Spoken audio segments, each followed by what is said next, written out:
Olá, meu nome é Edson. Não sou nenhum profundo conhecedor da doutrina espírita, só um admirador da obra do Allan Kardec e um espiritualista de modo geral. Nesse vídeo, quero comentar algumas coisas sobre o posicionamento do Kardec a respeito da alma dos animais. Eu li todo o chamado Pentateuco Kardeciano, né, que são os livros fundamentais da doutrina espírita, que são eles o Livro dos Espíritos, Livro dos Médiuns, o Evangelho segundo o Espiritismo, o Céu e o Inferno, a Gênese. E eu recomendo muito a leitura de todos esses livros, tá? São todos muito bons. Por sinal, eu gostei mais da Gênese, mas todos são bons. Mas enfim, voltando ao tema do vídeo. O que eu achei mais curioso é que a opinião de Kardec parece que foi mudando de livro para livro. Vamos examinar esses dois trechos aqui do livro dos Médiuns. No livro dos Médiuns, no capítulo 6, das manifestações visuais, no item 100, subitem 30, temos esse trecho interessante. Poderiam os espíritos apresentar-se sob a forma de animais? Isso pode dar-se, mas somente espíritos muito inferiores tomam essas aparências. Em caso algum, porém, será mais do que uma aparência momentânea. For absurdo acreditar-se que um qualquer animal verdadeiro pudesse ser encarnação de um espírito. Os animais são sempre animais e nada mais do que isto. Nota: somente a superstição pode fazer crer que certos animais são animados por espíritos.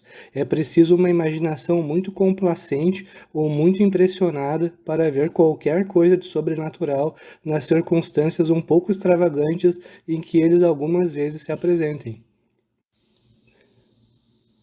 Ainda no livro dos Médiuns, no capítulo 12, da mediunidade nos animais, tem uma parte do item 236 que tem um trecho bem interessante, que diz o seguinte: o cão que, pela sua inteligência superior entre os animais, se tornou o amigo e comensal do homem, será perfectível por si mesmo, por sua iniciativa pessoal?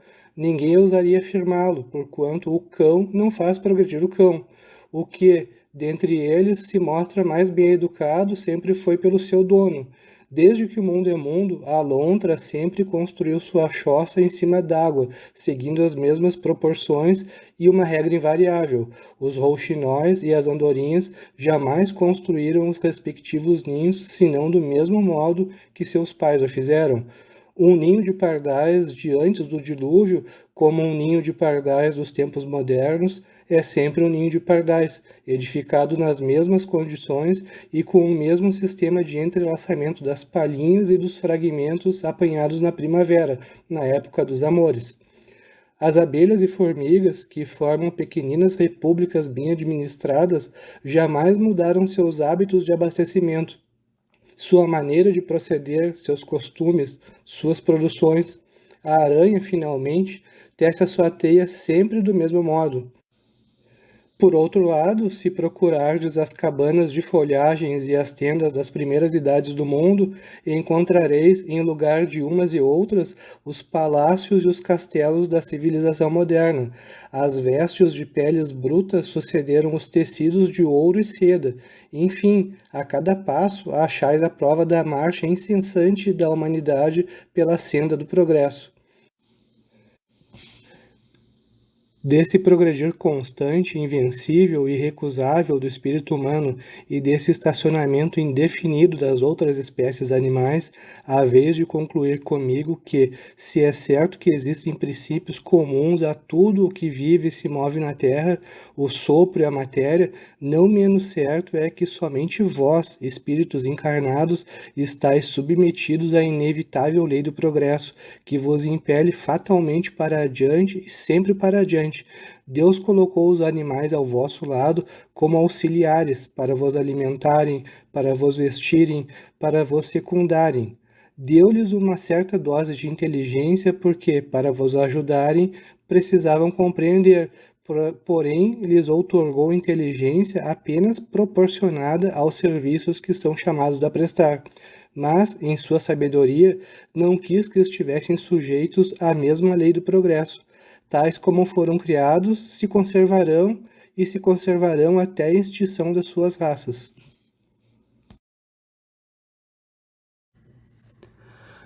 Veja que ele nega que um espírito possa encarnar em um animal. Eu acredito que isso aí seja um consenso geral no espiritismo, né? A evolução não anda para trás. Não teria motivo para um espírito voltar como animal. Até aí, ok, tudo bem, beleza. Mas ele também diz o seguinte, abre aspas, os animais são sempre animais e nada mais do que isto, fecha aspas.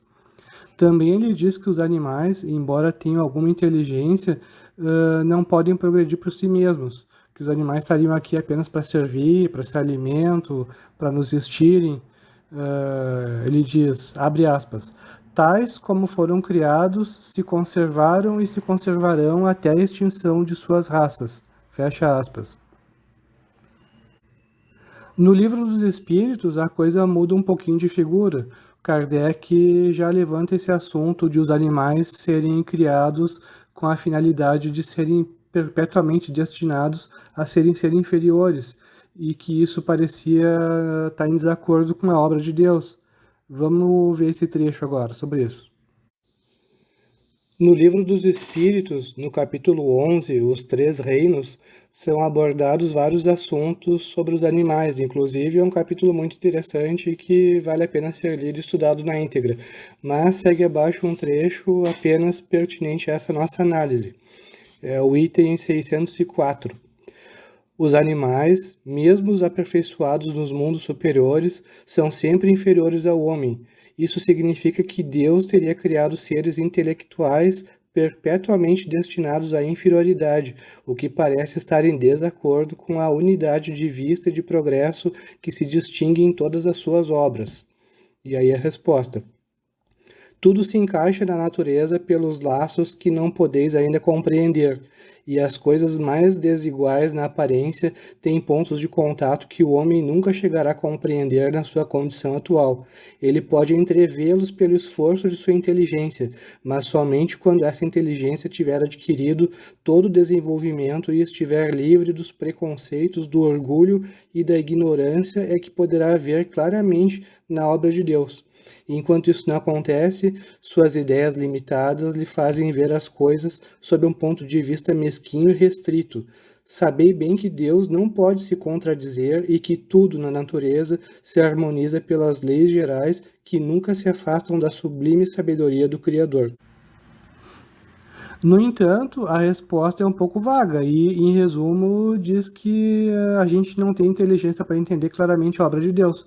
E meio que fica nisso, assim, tipo, parece estranho, mas é que só vocês não estão entendendo agora e um dia talvez entendam. Meio que, tipo, não explicou nada. Levantou o assunto, mas não explicou claramente. Agora vem a parte que eu achei mais interessante, um trecho do livro A Gênese. Na verdade, dos 5 livros, esse foi o que eu mais gostei, né? Como eu já disse.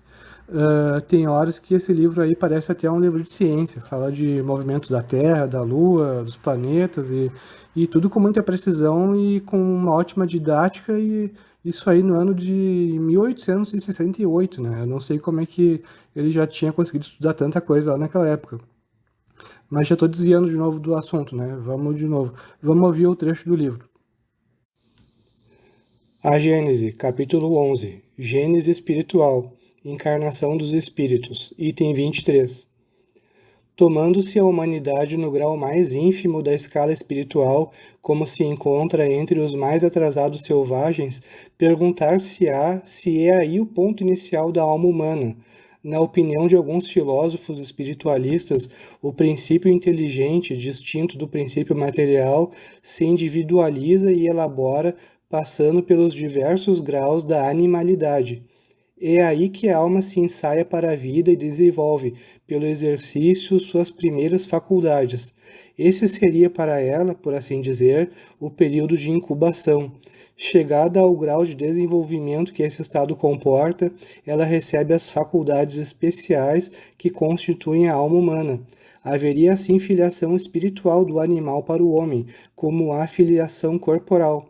Este sistema, fundado na grande lei de unidade que preside a criação, corresponde, forçoso é convir, à justiça e à bondade do Criador, dá uma saída, uma finalidade, um destino aos animais, que deixam então de formar uma categoria de seres deserdados para terem no futuro que lhes está reservado uma compensação a seus sofrimentos. O que constitui o homem espiritual não é a sua origem, são os atributos especiais de que ele se apresenta dotado ao entrar na humanidade, atributos que o transformam, tornando-o um ser distinto, como o fruto saboroso é distinto da raiz amarga que lhe deu origem. Por haver passado pela fieira da animalidade, o homem não deixaria de ser homem, já não seria animal, como o fruto não é a raiz, como o sábio não é o feto informe que o pôs no mundo. Mas este sistema levanta múltiplas questões, cujos prós e contras não é oportuno discutir aqui. E olha que interessante, né? Parece que de repente Kardec começou a aceitar a possibilidade de as almas começarem a sua evolução nos animais. Isso seria justo com os animais, seria um universo onde todos podem evoluir, onde não existem seres fadados à eterna estagnação. Seria muito bacana isso aí. Eu só lamento muito que ele só deu esse vislumbre sobre o assunto e quando estava interessante ele falou que ia deixar para discutir isso aí melhor em outra ocasião. O livro A Gênese foi escrito em 1868. Kardec morreu no ano seguinte, com 64 anos, em decorrência de um aneurisma. Nunca vamos saber quais conclusões ele ia chegar e nem o que pode ter causado essa mudança de opinião. Teria recebido novas informações do seu mentor, o Espírito da Verdade, ou, quem sabe, pelo contrário, o seu mentor achava que não era o momento de falar sobre isso. Enfim, nunca vamos saber. Espero que tenham gostado do vídeo e abraços e até mais.